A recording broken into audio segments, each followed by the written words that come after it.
And greetings and salutations to everyone. Welcome to the Christian Whistleblower channel. We're here to help you unindoctrinate yourself. I'm Jeffrey Daugherty. I'm coming to you live from an undisclosed location deep in the American heartland.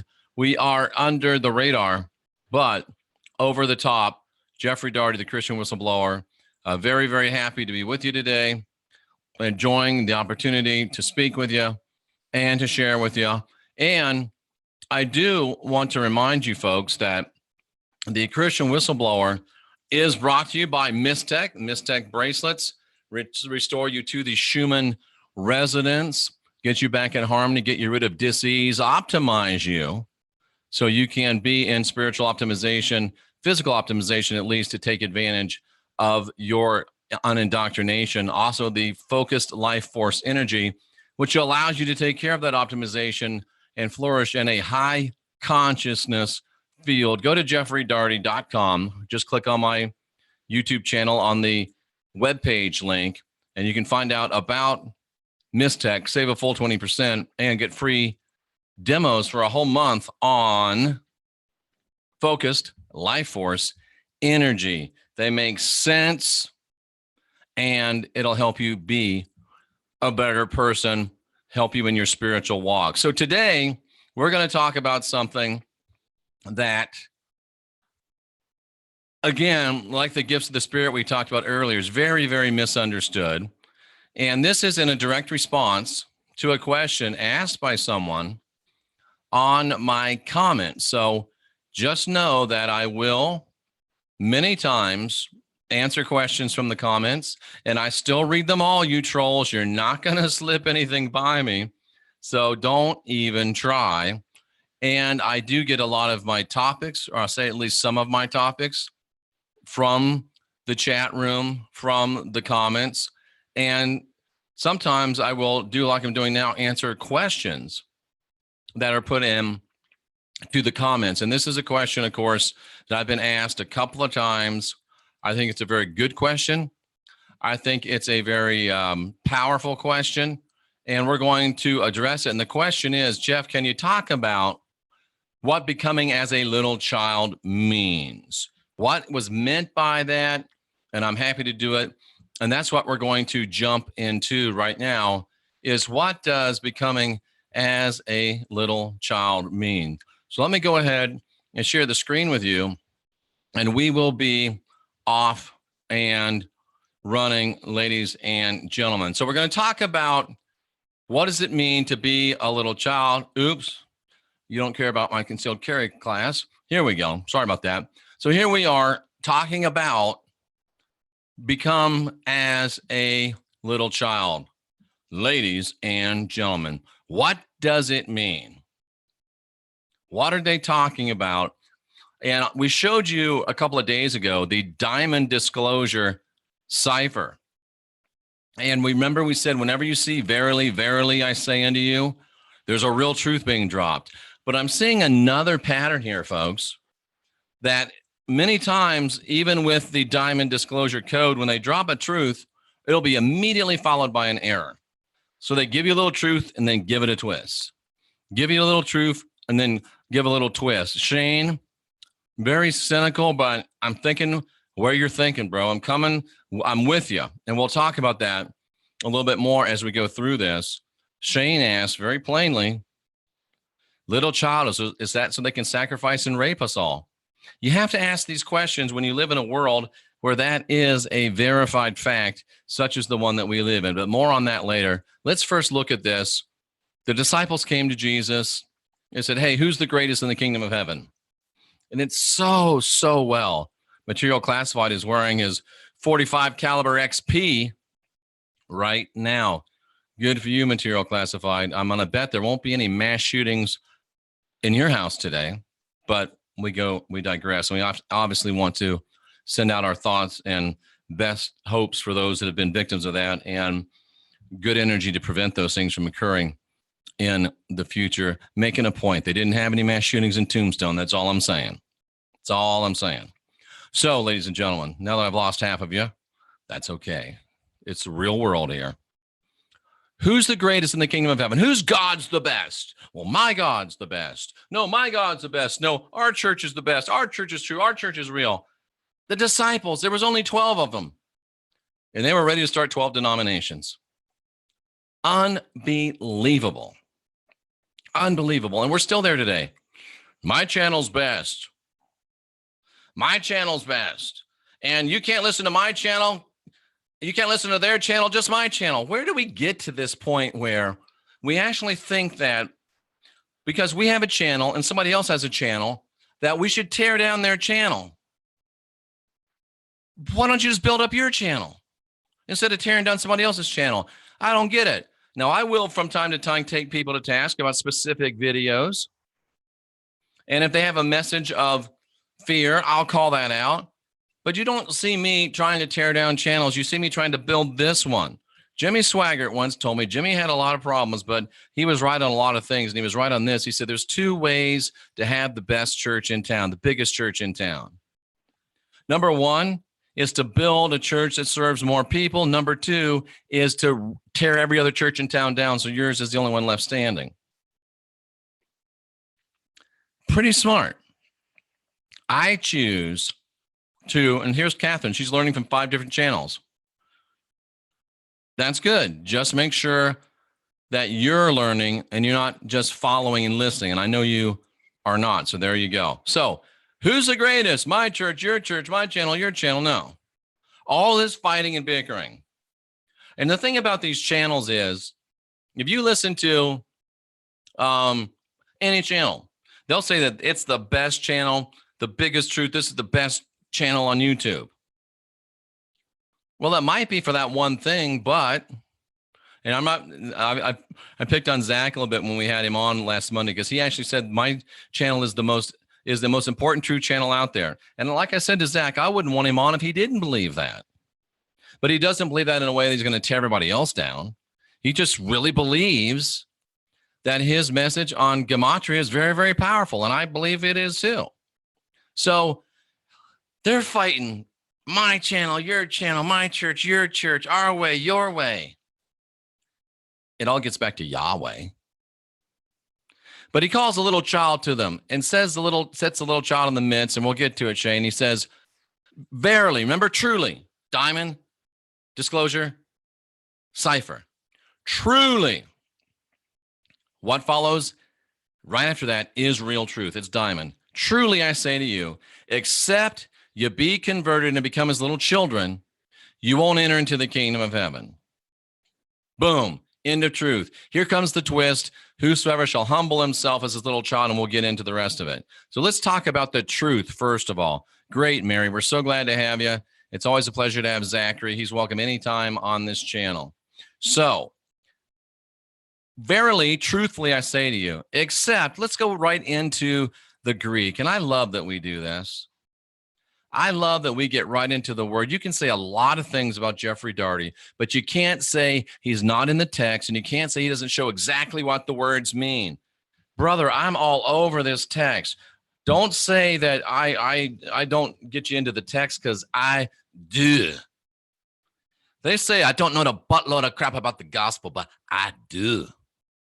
Nacho Libre, you got to see it. So Jesus, or the central person in the Christ myth, said, unless, which means if and only if you change. What does that mean? If you change direction, only if you switch direction, if you transition. Oh,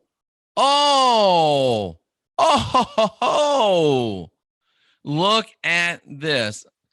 I think you spoke it very well, Anton, in the chat room. Did the central figure in the Christian myth just say, unless you're a contrarian? He said, unless you take an opposite or divergent course. I was called a contrarian. You're just a contrarian. Hell yeah, I'm a contrarian. Because the central figure in the Christian myth said, be a contrarian. And furthermore, he said, only if you're a contrarian. Boom. It's just that easy. It's like that shooting range I was talking about. Pow, bullseye. I almost said a bad word. Until you become a contrarian and also come into being, become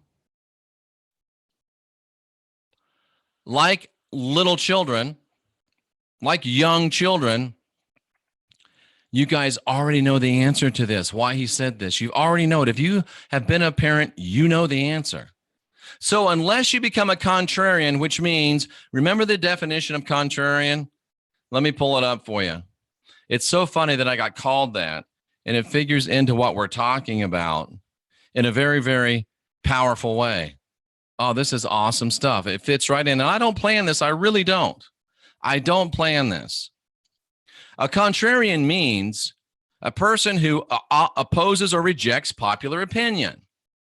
A person who rejects popular opinion and goes against current practice. And the central figure in the Christian myth says, unless you go against popular opinion, unless you come against current practices. And isn't that what a child is all about? A child doesn't care. They don't care if you're not supposed to dance naked in the front yard under the hose. They do it because they want to do it. Child doesn't care if you're not supposed to eat chocolate syrup on your pizza. They do it because they like it. Child doesn't care if you're not supposed to draw on yourself with a Sharpie. Children are by nature contrarian. They don't give a damn what you think. They do what they want to do. They do what they love. They do what feels good. They live in the moment. And unless and until you become like Jeffrey Daugherty, they eat paste. They don't care, but they eat paste. I know. Craziness. Unless you become a contrarian, you're never going to understand the kingdom of heaven, because you don't get to understand the kingdom of heaven, ladies and gentlemen. You will never understand the kingdom ever, as long as you're going along with popular opinion, because the road to the truth of the divine is not the popular option. You will never, ever find the kingdom by going with current practices. Remember, truth goes through 3 phases.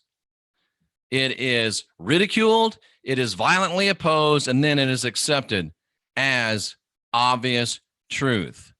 So unless and until you're ready to step aside from popular opinion, unless you are willing and ready to put away common practices, until you're ready to become a contrarian, you're not ready for the kingdom of God. And the kingdom of God is in you, so that's why you have to change. You have to change. You have to change because it's in you. Because right now, we're all about, we got to do what we're told. We got to do what we're sold. We got to do what everybody else does. You're like me for 20 years. Man, if Jimmy Swaggart doesn't believe this way, who am I to disagree? Insert the name of your favorite YouTuber. If doesn't think this way, then who am I to disagree? Until you change. And that change is when your give a damn breaks. I don't give a damn if I'm going against popular opinion. I don't give a damn if I'm going against current practice. I'm a kid. I'm putting jalapenos, chocolate sauce, and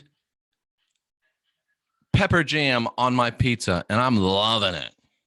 I'm dancing naked with Crocs on in a thunderstorm in my front yard at night. Why? Because I want to. Because it feels good. And until you change, until you have that inside change, you're not going to get it. You're just not going to get it. And once you do get it, you get it. Children are cute. Oh, Tracy, I'm getting so sick and tired of you. Every time I get ready to say the point, Tracy says it, blabs it out. And I don't talk to Tracy. Not, like on the phone and stuff. If you've ever had a child, you know what children do. Become like little children. What's the one thing that little children do? Why? Why is the sky blue? Because the sun rays filter through the atmosphere and it looks blue. But why? Well, because the curvature of the atmosphere. But why? Well, because of the particulates that are in the atmosphere. But why? Well, because of the refraction of light. Yeah, but why? Why? That is the quintessential thing that little children do, is ask why. Why? They become contrarian. They're not buying your bullshit. And they're not following what you tell them to do. Somebody just said they don't do what they're told. Kids don't do what they're told. Why? Because they want to figure it out for themselves. Don't touch that, it's hot. Well, hell, I don't know what hot is. Let me figure it out. I remember my son, Joshua. He was, and you guys are going to hate me for this, but that's all right. He was maybe, 2. And there's a hot iron there. His mom was ironing and she walked away. There's a hot iron and he goes up and he wants to touch it. He looks at me. I'm like, don't do it. You would have run over there and grabbed him and pull him over here. Oh, sit here, little Joshy.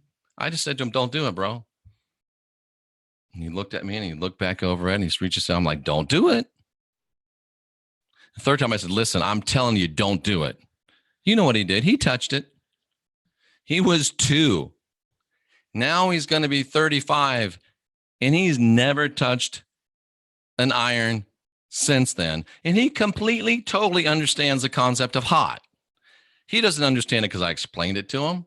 He doesn't understand it because I drew him a picture. He understands the concept of hot because he personally experienced for his damn self the concept of hot. And this might be hot, so I'm going to be careful. So you would say that's bad parenting. I would say that's one of my brightest parenting moments. Because he knows hot, bro. And from then till now, he's never done it again. I call that effective parenting. I don't know what you call it. And that was one of the few episodes of effective parenting that I did. But that's the way children are. They're contrarian. Wet paint. Let me see. Don't touch.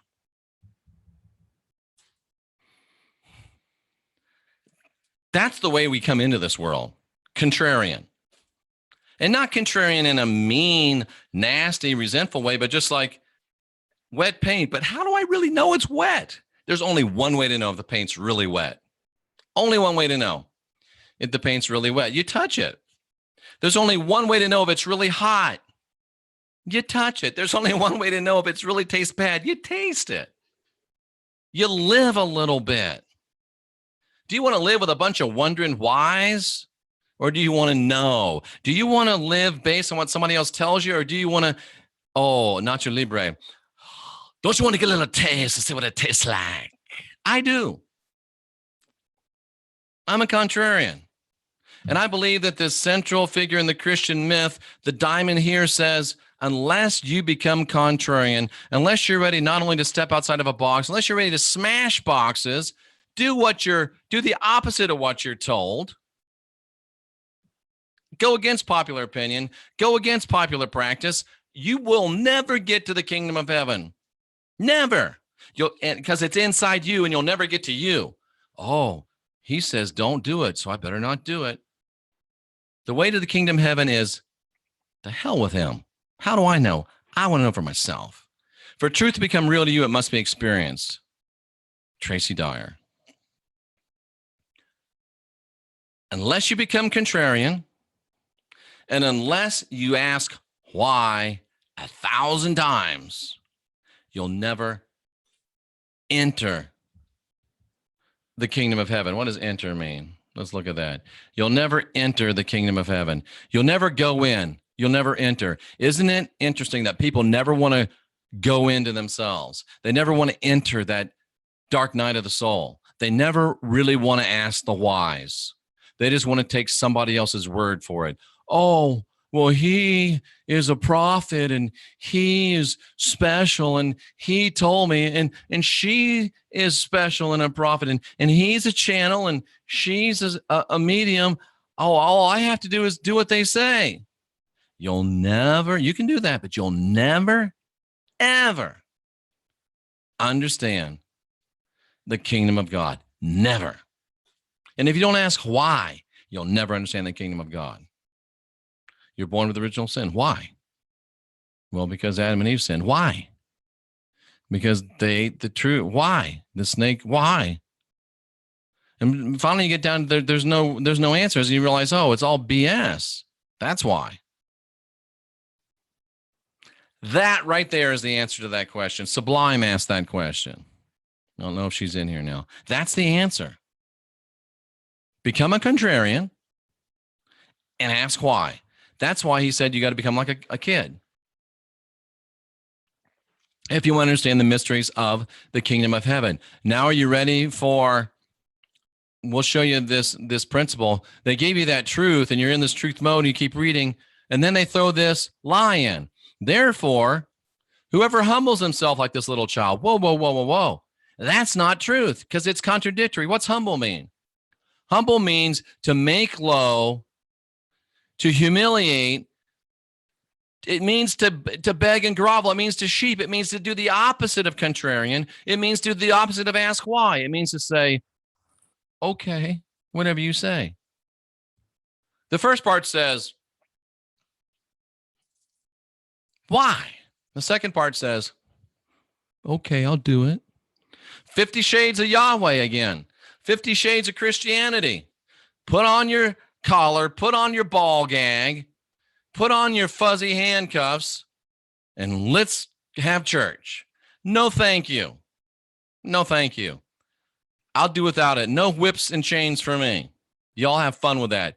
50 Shades of Christianity and 50 Shades of Christianity Light. Y'all have fun with your kinky selves. I'm getting to the kingdom of heaven.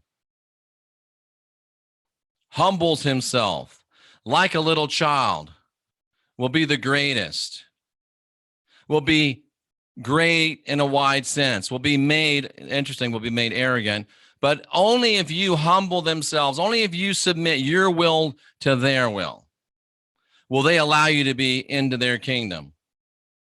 Only if you submit yourself to their rules will they allow you to be in the kingdom. And yes, I think it does have implications for child sexual abuse here. Shane, I believe, brought that up. I do.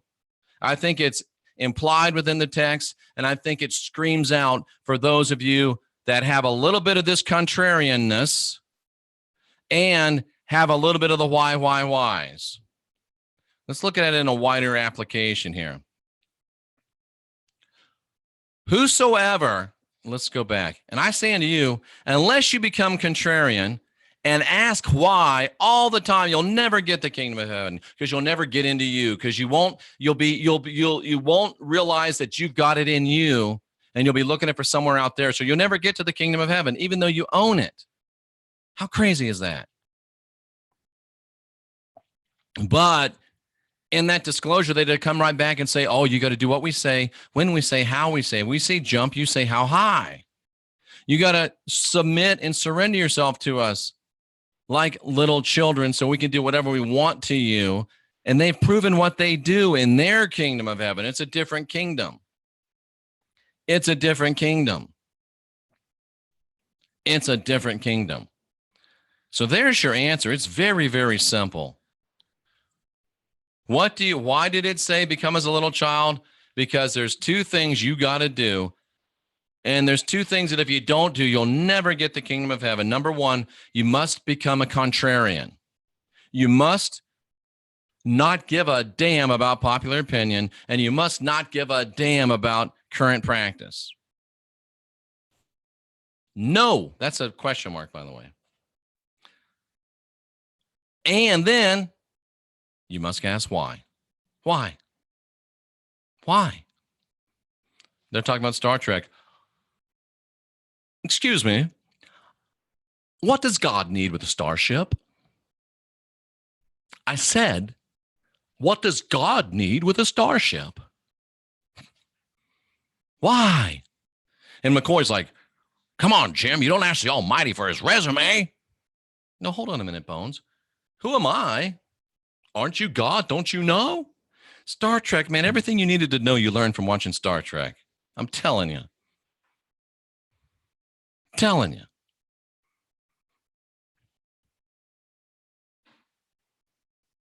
Hell yeah, I'm a contrarian. Because I'm making my way into the kingdom of heaven. And that bothers some of you, and you can just go on and be bothered because I'm not changing. Well, I am changing. It's going to get even stronger. It's going to get even more contrarian. I have not this reminds me of the story, the fable of King David, right? Supposedly they brought the ark back into Jerusalem. It wasn't really true, but they brought it back in and David was dancing and having a good time. He was all excited, had his mistech jangling and dangling. And he gets in there and his wife says, oh, didn't the king just honor himself today dancing around like a commoner? And David said to her, he says, listen, woman. He says, I will be viler than thus. In other words, you ain't seen nothing yet, woman. All of you that want to holler at me and get mad at me and attack me, go ahead. But let me tell you, don't use all your ammo in the first salvo because I'm just getting started. You ain't seen nothing yet. Nothing. We're 36,156 strong at this particular moment, and we're just getting started. We're little children. Sometimes little children make you mad. Sometimes little children are hard to contain. Yeah, we are. We're like kids. We have fun in here. And please, tonight, Anne-Marie Paul, the Yanni eggs, will you please do me a favor? Tracy Dyer and company, will you please be courteous and respectful and text each other or IM each other? Keep it clean-ish in the chat room. Don't make jokes about the JJs and stuff like that. Anne-Marie is very serious about what she does. She's very professional about what she does. And let's just act appropriately tonight in the chat room, please. Last night with the Rapscallions, we got silly and crazy and fun. We did. And it was probably a good way to burn off the hype. But tonight, when Anne-Marie comes on, let's just be cool. Let's try to be adult. I know it's hard, and I probably won't be able to do it either. But we're going to try. And I'll give you a preview peek. The first question I'm going to ask her is, why would anybody that doesn't have a vagina want to listen to the rest of this show? And we'll see what she says. So just try to be in control. Tracy, I don't know what you're talking about. Just try to be in control of yourselves tonight, okay? I'm Jeffrey Daugherty, the Christian Whistleblower. We're here to help you unindoctrinate yourself, help you learn to ask questions and ask questions and to ask questions and to ask questions and to ask questions, and then to question answers and question answers and question answers and question answers. We're the last generation of real humans, ladies and gentlemen. We're the last generation of real humans. We've got to stop outsourcing to their I am and remember that we are divine, sovereign, free. We're the anointed. We're the consecrated. We're in the flow. We're in the flow. And that's all we need to know, ladies and gentlemen. We're the last generation of real humans. Tonight, 9 p.m., Anne-Marie Paul, Yanni Eggs. I guarantee you it's going to be like transformational for you. It really is. Until then, let's get busy.